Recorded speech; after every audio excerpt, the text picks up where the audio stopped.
Hello students, now I am going to discuss about string manipulations in JavaScript.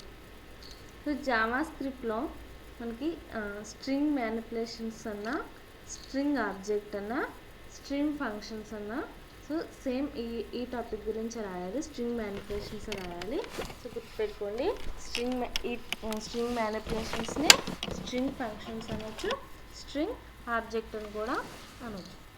So first of all, what is a string? String is a collection of characters. So string అంటే ఏంటి? Collection of characters. So మనం ఏదైనా ఒక variable తీసుకున్నప్పుడు దానికి ఒక కొన్ని group of క్యారెక్టర్స్ని డబుల్ కొటేషన్స్లో ప్లేస్ చేసి అసైన్ చేస్తే అదేమవుతుంది? స్ట్రింగ్ అవుతుంది. In JavaScript using string object many useful string related functions are available. So మనకి జావాస్క్రిప్ట్ అనేది ఏంటి? Object oriented programming language. So మనకి జావాస్క్రిప్ట్లో మ్యాక్సిమం అన్నీ కూడా ఆబ్జెక్ట్ మీదే బేస్ అయ్యి ఉన్నాయి. సో మనకి స్ట్రింగ్ అనేది కూడా ఒక ప్రీడిఫైన్డ్ ఆబ్జెక్ట్. జావాస్క్రిప్ట్లో స్ట్రింగ్ అనేది కూడా ప్రీడిఫైన్డ్ ఆబ్జెక్ట్. సో ఈ స్ట్రింగ్ ఆబ్జెక్ట్కి మనకి మెనీ ఫంక్షన్స్ అనేవి అవైలబుల్గా ఉన్నాయి, అంటే ప్రీడిఫైన్డ్ ఫంక్షన్స్ అనేవి అవైలబుల్గా ఉన్నాయి. మనం స్ట్రింగ్ మ్యానిపులేషన్స్ చేయడానికి ఈ ఫంక్షన్స్ని యూజ్ చేసుకుని మ్యానిపులేషన్స్ అనేవి చేయొచ్చు. సో ఆ ఫంక్షన్స్ అనేవి ఎలా వర్క్ చేస్తాయి, ఆ ఫంక్షన్ నేమ్స్ ఏంటి, ఆ ఫంక్షన్స్ ఎలా వర్క్ చేస్తాయి, ఎలా యూజ్ చేయాలి, స్ట్రింగ్ని ఎలా డిక్లేర్ చేయాలి, ఇవన్నీ కూడా చూద్దాం. To store resultant string declare a variable RES. So ఇప్పుడు మనం స్ట్రింగ్ మ్యానిపులేషన్స్ చేసిన తర్వాత వచ్చిన రిజల్ట్ని స్టోర్ చేయడానికి నేను ఒక వేరియబుల్ తీసుకున్నాను. ఆ వేరియబుల్ ఏంటి? RES. సో మనకి జావాస్క్రిప్ట్లో వేరియబుల్ని డిక్లేర్ చేయడానికి కీవర్డ్ ఏంటి? వేర్. ఇక్కడ వేర్ అనే కీవర్డ్ యూజ్ చేసి నేను వేరియబుల్ డిక్లేర్ చేస్తున్నాను. వేరియబుల్ నేమ్ ఏంటి? ఇక్కడ రిజల్ట్. ఈ రిజల్ట్ అనే వేరియబుల్ ఎందుకు తీసుకున్నాము అంటే స్ట్రింగ్ మ్యానిపులేషన్స్ చేసిన తర్వాత ఏదైనా ఒక స్ట్రింగ్ మీద స్ట్రింగ్ మ్యానిపులేషన్ చేసిన తర్వాత వచ్చిన రిజల్ట్ని స్టోర్ చేయడానికి ఈ RES అనే వేరియబుల్ని యూజ్ చేశాను. స్ట్రింగ్ మెథడ్స్ చూడండి. ఇప్పుడు స్ట్రింగ్ ఫంక్షన్స్ని స్ట్రింగ్ మెథడ్స్ అంటాము, లేదంటే స్ట్రింగ్ ఆబ్జెక్ట్ ఫంక్షన్స్ అని కూడా అంటాము. ఇప్పుడు ఫస్ట్ మెథడ్ వచ్చి క్యార్ ఎట్. ఫస్ట్ మెథడ్ వచ్చి క్యార్ ఎట్. చూడండి, ఫంక్షన్ అనేటప్పటికి కంపల్సరీ ఎండింగ్లో పెరాన్సిస్ అనేవి ప్లేస్ చేయాలి. పెరాన్సిస్ అంటే ఓపెనింగ్ బ్రాకెట్, క్లోజింగ్ బ్రాకెట్. ఇక్కడ జావాస్క్రిప్ట్ అనేది కేస్ సెన్సిటివ్ అంటే అప్పర్ కేసులో రాయాల్సినవి అప్పర్ కేసులోనే రాయాలి, లోయర్ కేసులో రాయాల్సినవి లోయర్ కేసులోనే రాయాలి. ఇక్కడ చూడండి, ఫంక్షన్ నేమ్ రాసేటప్పుడు ఒక విషయం గుర్తుపెట్టుకోవాలి. ఇక్కడ ఫంక్షన్ నేమ్ ఏంటి? క్యార్ ఎట్ అంటే క్యారెక్టర్ ఎట్. ఆ ఫంక్షన్ నేమ్లో స్టార్టింగ్ లెటర్ ఎప్పుడు కూడా స్మాల్ లెటర్ రాయాలి. సో ఫంక్షన్ నేమ్ రాసేటప్పుడు గుర్తుపెట్టుకోవాల్సిన రూల్స్లో ఫస్ట్ రూల్ ఏంటి? ఫంక్షన్ నేమ్లో స్టార్టింగ్ లెటర్ ఎప్పుడు కూడా స్మాల్ లెటర్ రాయాలి. ఫంక్షన్ నేము సింగిల్ వర్డ్ కాకుండా 2-3 వర్డ్స్ ఉందనుకోండి, second word starting letter capital letter రాయాలి. థర్డ్ వర్డ్ ఉందనుకోండి, third word starting letter capital letter రాయాలి. ఇక్కడ చూడండి, ఈ క్యార్ ఎట్ అనే ఫంక్షన్లో క్యార్ అనేది ఒక వర్డ్, ఎట్ అనేది ఒక వర్డ్. రెండింటికి మధ్యలో స్పేస్ ఉంచకూడదు, కానీ క్యార్ అనేది ఒక వర్డ్, ఎట్ అనేది ఒక word. So function name start with small letter. So c అనేది స్మాల్ లెటర్ తీసుకున్నాను, క్యార్ అనేది స్మాల్ లెటర్తో స్టార్ట్ చేసాము. ఫంక్షన్ నేమ్లో సెకండ్ వర్డ్ క్యాపిటల్ లెటర్తో స్టార్ట్ అవ్వాలి. అందులో సెకండ్ వర్డ్ ఏంటి? క్యార్ ఎట్లో సెకండ్ వర్డ్ ఏంటి? ఎట్. సో ఎట్లో ఏ అనేది క్యాపిటల్ లెటర్ రావాలి, రిమైనింగ్ లెటర్స్ అన్నీ కూడా స్మాల్ రావాలి. చూడండి, ఇప్పుడు ఈ క్యార్ ఎట్ అనే ఫంక్షన్ పర్పస్ ఏంటనేది చూద్దాం. సో క్యార్ ఎట్ యొక్క ఫంక్షన్ పర్పస్ ఏంటి అంటే returns the character at the specified index. ఏం చేస్తుంది అంటే మనం స్పెసిఫైడ్ ఇండెక్స్ అంటే క్యారెక్టర్ స్ట్రింగ్ ఉందనుకోండి, స్ట్రింగ్లో మనకి 4 క్యారెక్టర్స్ ఉన్నాయి. సో 4 క్యారెక్టర్స్ ఉంటాయి. వాటి ఇండెక్స్ ఎక్కడి నుంచి స్టార్ట్ అవుతుంది, 0 నుంచి స్టార్ట్ అవుతుంది. సో 0 ఫస్ట్ క్యారెక్టర్ ఇండెక్స్ ఏమవుతుంది 0, సెకండ్ క్యారెక్టర్ ఇండెక్స్ ఏమవుతుంది 1, థర్డ్ క్యారెక్టర్ ఇండెక్స్ ఏమవుతుంది 2, ఫోర్త్ క్యారెక్టర్ ఇండెక్స్ ఏమవుతుంది 3. అలా మనకి స్ట్రింగ్లో ఎన్ని క్యారెక్టర్స్ ఉంటే అన్ని క్యారెక్టర్స్ కూడా ఒక స్పెసిఫిక్ ఇండెక్స్ అనే ఉంటుంది. ఈ ఇండెక్స్ ఎలా తీసుకుంటాము అంటే ఫస్ట్ 0 నుంచి స్టార్ట్ అవుతుంది. ఎన్ని క్యారెక్టర్స్ అయితే ఉన్నాయో అంతవరకు కూడా 1 1 ఇంక్రీజ్ అవుతూ ఉంటుంది. సో చూడండి, caret function returns the character at the specified index. So ఇప్పుడు ఎగ్జాంపుల్ చూద్దాము. ఎగ్జాంపుల్లో నేను ఒక స్ట్రింగ్ని డిక్లేర్ చేశాను, var str equal to hello world. ఇక్కడ వేర్ అంటే ఏంటి, కీవర్డ్, వేరియబుల్ని డిక్లేర్ చేయడానికి కీవర్డ్. str అనేది వేరియబుల్ నేమ్, అంటే స్ట్రింగ్ కాబట్టి నేను str అని తీసుకున్నాను. str అని తీసుకోవచ్చు, నేమ్ అని తీసుకోవచ్చు, ఫాదర్ నేమ్ అని తీసుకోవచ్చు, ఏదైనా క్లాస్ అని తీసుకోవచ్చు, ఏదైనా తీసుకోవచ్చు. వేరియబుల్ నేమ్ అనేది మన ఇష్టం, రిజర్వ్డ్ వర్డ్స్ కాకుండా వేరే లెటర్స్ అయితే మనం ఏదైనా తీసుకోవచ్చు. ఏ అని తీసుకోవచ్చు, బి అని తీసుకోవచ్చు. యూజర్ డిఫైన్ నేమ్ అనేది వేరియబుల్ నేమ్ అనేది అక్కడ. ఇంకా నేను స్ట్రింగ్ కాబట్టి str అని తీసుకున్నాను. Var str equal to hello world. చూడండి, ఇక్కడ గ్రూప్ ఆఫ్ క్యారెక్టర్స్ని డబుల్ కొటేషన్స్లో ప్లేస్ చేసాం కాబట్టి అది ఏమవుతుంది, స్ట్రింగ్ అవుతుంది. So every JavaScript statement end with semicolon కాబట్టి దాన్ని మనం సెమీకోలన్తో ఎండ్ చేసాము. ఇప్పుడు నేను ఫంక్షన్ని యూజ్ చేస్తున్నాను, క్యారెట్ అనే ఫంక్షన్ని యూజ్ చేస్తున్నాను. ఒకసారి అబ్జర్వ్ చేయండి. Result equal to str dot carrot of 0. ఇక్కడ str డాట్ అనేది యూజ్ చేశాను. రిజల్ట్ అనేది ఏంటి, వేరియబుల్. ఎందుకు తీసుకున్నాను అంటే రిజల్ట్ని స్టోర్ చేయడానికి. ఈ క్యారెట్ అనే ఫంక్షన్ ఏదైతే క్యారెక్టర్ని రిటర్న్ చేస్తుందో ఆ రిజల్ట్ని స్టోర్ చేయడానికి నేను రిజల్ట్ అనే వేరియబుల్ తీసుకున్నాను. ఇప్పుడు result equal to str dot అంటే మనకి స్ట్రింగ్ ఎందులో ఉంది, strలో ఉంది కాబట్టి str అనే స్ట్రింగ్లో క్యారెట్ అండ్ 0 అంటే 0 పొజిషన్లో ఉన్న క్యారెక్టర్ని రిటర్న్ చేయమంటున్నాం. సో ఈ స్టేట్మెంట్ మీనింగ్ ఏంటి, str డాట్ క్యారెట్ 0 అంటే str అనే స్ట్రింగ్లో 0 పొజిషన్లో ఉన్న క్యారెక్టర్ రిటర్న్ చేయమంటున్నాం. సో ఇప్పుడు అది ఈ స్టేట్మెంట్ ఏం చేస్తుంది, 0 పొజిషన్లో ఉన్న క్యారెక్టర్ని రిటర్న్ చేస్తుంది. ఆ రిటర్న్ చేసిన వాల్యూ ఎందులో స్టోర్ అవుతుంది, res అనే వేరియబుల్లో రిజల్ట్లో స్టోర్ అవుతుంది. సో ఇప్పుడు మనం రిజల్ట్ ఏమొచ్చిందో చెక్ చేయడానికి resని రిజల్ట్ని డిస్ప్లే చేయండి. సో జావా స్క్రిప్ట్లో డిస్ప్లే చేయడానికి స్టేట్మెంట్ ఏంటి, document dot right. So document dot right result ఇస్తే ఏమవుతుంది, మనకి అవుట్పుట్ ఏమొస్తుంది, హెచ్. చూడండి, ఇక్కడ స్ట్రింగ్లో ఇండెక్స్ ఎక్కడి నుంచి స్టార్ట్ అవుతుంది, 0 నుంచి స్టార్ట్ అవుతుంది. సో 0 1 2 3 4 5 అలా ఎన్ని క్యారెక్టర్స్ ఉన్నాయో అంతవరకు తీసుకుంటుంది. ఇది నేను క్యారెక్టర్ ఎట్ 0 అన్నాను. సో ఇప్పుడు strలో 0 పొజిషన్లో ఏ క్యారెక్టర్ ఉంది, హెచ్ ఉంది కాబట్టి ఇప్పుడు రిజల్ట్లో ఏముంటుంది, హెచ్ ఉంటుంది. అందువల్ల మనకు అవుట్పుట్ ఏమొచ్చింది, హెచ్ అనేది వచ్చింది. Next char code at. చూడండి, నేను ఆల్రెడీ చెప్పాను, ఫంక్షన్ నేమ్ రాసేటప్పుడు ఫస్ట్ క్యారెక్టర్ ఎప్పుడు కూడా స్మాల్ రాయాలి, second word starting letter capital రాయాలి, third word starting letter capital రాయాలి. అలా ఎన్ని వర్డ్స్ ఉంటే అన్ని వర్డ్స్కి స్టార్టింగ్ లెటర్స్ క్యాపిటల్లో రాయాలి.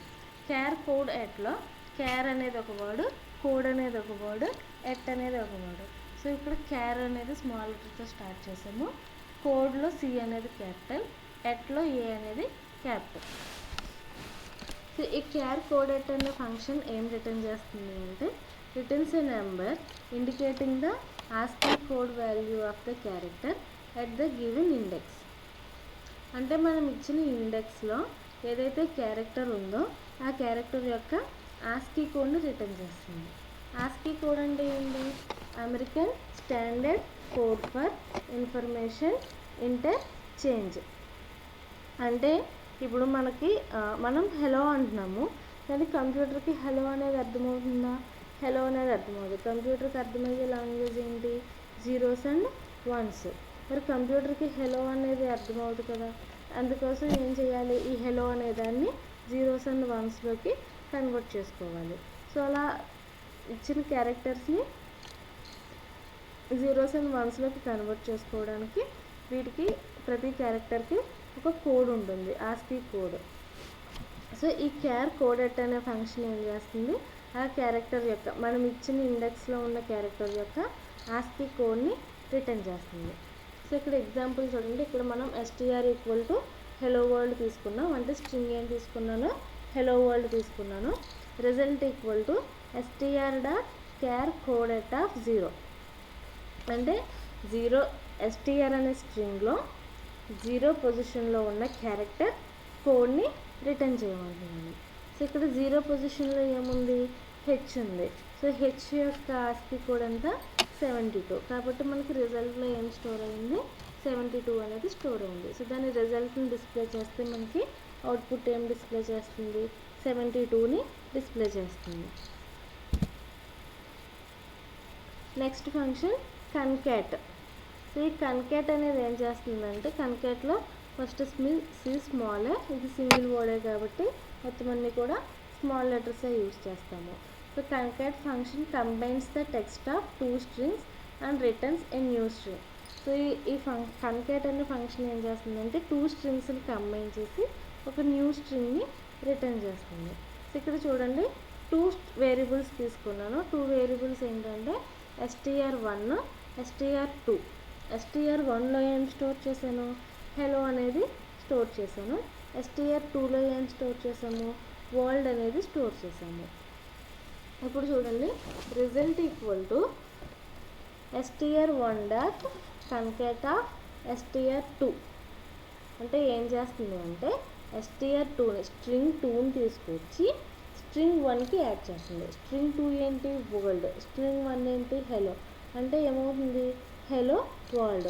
అవి వచ్చిన మొత్తం టోటల్ స్ట్రింగ్ ఏం చేస్తుంది, రిజల్ట్లో స్టోర్ చేస్తుంది. సో ఇప్పుడు మీరు రిజల్ట్ని డిస్ప్లే చేస్తే మనకి అవుట్పుట్ ఏమొస్తుంది, హెలో వరల్డ్ అనేది వస్తుంది. సో కన్కాట్ ఫంక్షన్ ఏం చేస్తుంది, combines the text of 2 strings.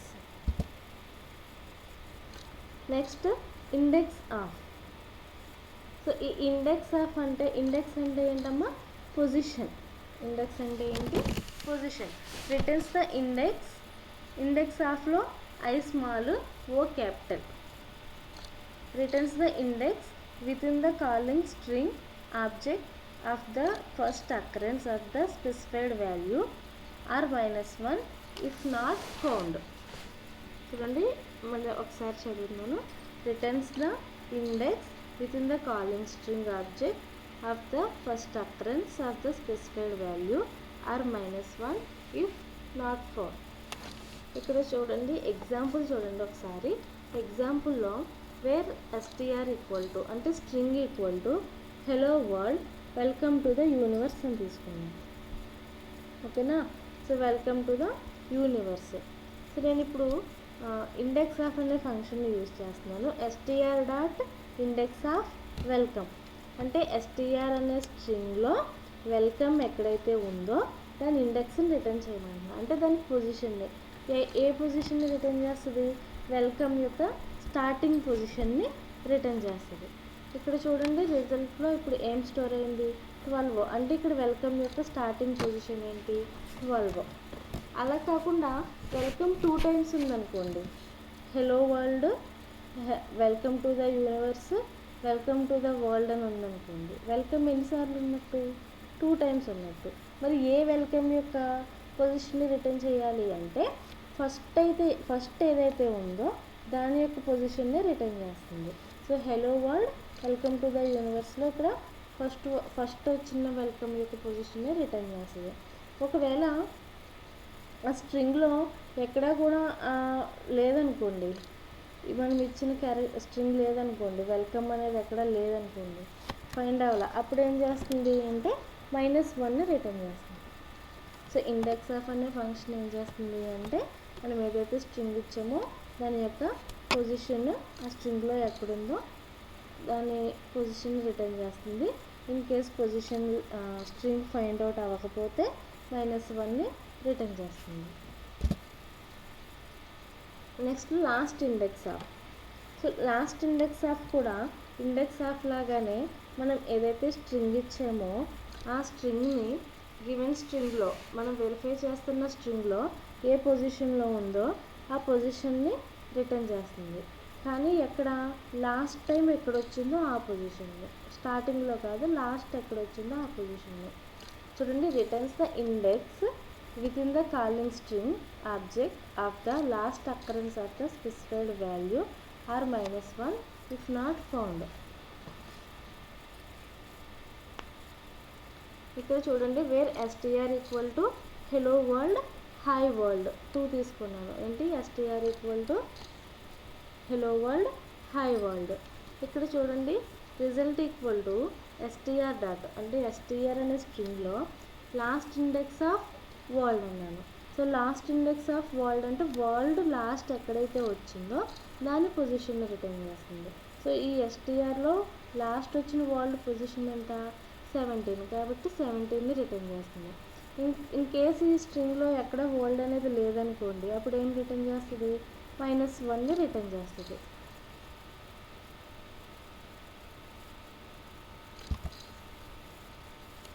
Next SUBSTR. SUBSTR means substring. Returns the substring beginning at the specified location through specified number of characters. అంటే చూడండి, సబ్స్ట్రింగ్లో మనం 2 పారామీటర్స్ పాస్ చేస్తున్నాము, 2 values pass చేస్తున్నాము. Result equal to str dot SUBSTR 1,4. ఇక్కడ SUBSTR అంటే substring ఇమ్మంటున్నాను. నేను ఇచ్చిన string STR అనే స్ట్రింగ్ నుంచి కొంత పార్ట్ని రిట్రీవ్ చేయమంటున్నాను. ఆ కొంత పార్ట్ అనేది ఎంత అంటే 1,4, అంటే ఫస్ట్ పొజిషన్లో ఉన్న క్యారెక్టర్ నుంచి 4th పొజిషన్లో ఉన్న క్యారెక్టర్ వరకు ఒక స్ట్రింగ్ కింద రిట్రీవ్ చేసి దాన్ని రిజల్ట్లో స్టోర్ చేయమంటున్నాను. ఇప్పుడు 1,4 అంటే ఫస్ట్ హెలో వరల్డ్లో ఫస్ట్ పొజిషన్లో ఉన్న క్యారెక్టర్ ఏంటి, ఈ. 4th పొజిషన్లో ఉన్న క్యారెక్టర్ ఏంటి, ఓ. కాబట్టి ఈ నుంచి స్టార్ట్ చేసి 4 వరకు మనకి ఇస్తుంది. అందువల్ల రిజల్ట్లో ఏం స్టోర్ అవుతుంది, ELLOW, ELLO అనేది స్టోర్ అవుతుంది. Next to lower case. It returns the calling string value converted into lower case. ఈ ఫంక్షన్ ఏం రిటర్న్ చేస్తుంది అంటే మనం ఏదైతే స్ట్రింగ్ ఇచ్చామో ఆ స్ట్రింగ్ని లోయర్ కేస్లోకి కన్వర్ట్ చేసి దాన్ని రిజల్ట్కి రిటర్న్ చేస్తుంది అన్నమాట. ఇక్కడ నేను హెలో వరల్డ్ అనేది క్యాపిటల్ లెటర్స్లో అప్పర్ కేస్లో తీసుకున్నాను. So STR dot to lower case అంటే రిజల్ట్లో ఏం స్టోర్ అయింది, లోయర్ కేస్లో మనకి స్టోర్ అవుతుంది. Next to upper case. Returns the string value converted into upper case. అంటే ఏం చేస్తుంది అంటే అప్పర్ కేస్లో కన్వర్ట్ చేసి ఆ వాల్యూని రిటర్న్ చేస్తుంది. ఇక్కడ STRలో హెలో వరల్డ్ అనేది నేను లోయర్ కేస్ తీసుకున్నాను, మొత్తం లెటర్స్ అన్ని. ఇప్పుడు దానికి టు అప్పర్ కేస్ అనే ఫంక్షన్ అప్లై చేశాను. రిజల్ట్లో ఏం స్టోర్ అవుతుంది, హెలో వరల్డ్ అనేది అప్పర్ కేస్లో కన్వర్ట్ అయ్యి స్టోర్ అవుతుంది. Next slice. సో ఈ స్లైస్ అనేది కూడా మనకి SUBSTR లాగానే వర్క్ చేస్తుంది. Slice extract A part of string and returns the extracted part in a new string. Same ఇంత SUBSTR లాగే స్టార్టింగ్ పొజిషన్ ఎండింగ్ పొజిషన్ ఇస్తే దాన్ని ఏం చేస్తుంది, కట్ చేసి రిటర్న్ చేస్తుంది అన్నమాట, న్యూ స్ట్రింగ్కి స్టోర్ చేస్తుంది. Next replace. సో ఇప్పుడు స్ట్రింగ్లో ఒక వర్డ్ ప్లేస్లో ఇంకొక వర్డ్తో రీప్లేస్ చేయాలి అనుకుంటే అప్పుడు మనం ఈ రీప్లేస్ అనే ఫంక్షన్ని యూజ్ చేయవచ్చు. సో ఈ రీప్లేస్ అనే ఫంక్షన్ ఏం చేస్తుంది అంటే ఫస్ట్ గివెన్ స్ట్రింగ్ ఉందా లేదా అని చెక్ చేస్తుంది. ఇప్పుడు చూడండి, ఇక్కడ నేను ఎగ్జాంపుల్లో where STR equal to hello world తీసుకున్నాను, అంటే string equal to hello world తీసుకున్నాను. ఇప్పుడు STRని రీప్లేస్ చేయమన్నా, STR డాట్ రీప్లేస్ అంటే STR అనే స్ట్రింగ్లో రీప్లేస్ చేయమంటున్నాను. దేన్ని, హెలోని హాయ్తో రీప్లేస్ చేయమంటున్నాను. ఫస్ట్ ఏం చేస్తుంది, ఈ ఫంక్షన్ సెట్ చేస్తుంది, హెలో అనే వర్డ్ ఉందా లేదా అని చెక్ చేస్తుంది. హెలో అనే వర్డ్ ఉందనుకోండి, దాన్ని హాయ్తో రీప్లేస్ చేస్తుంది, లేదు అంటే ఫాల్స్ వాల్యూని రిటర్న్ చేస్తుంది.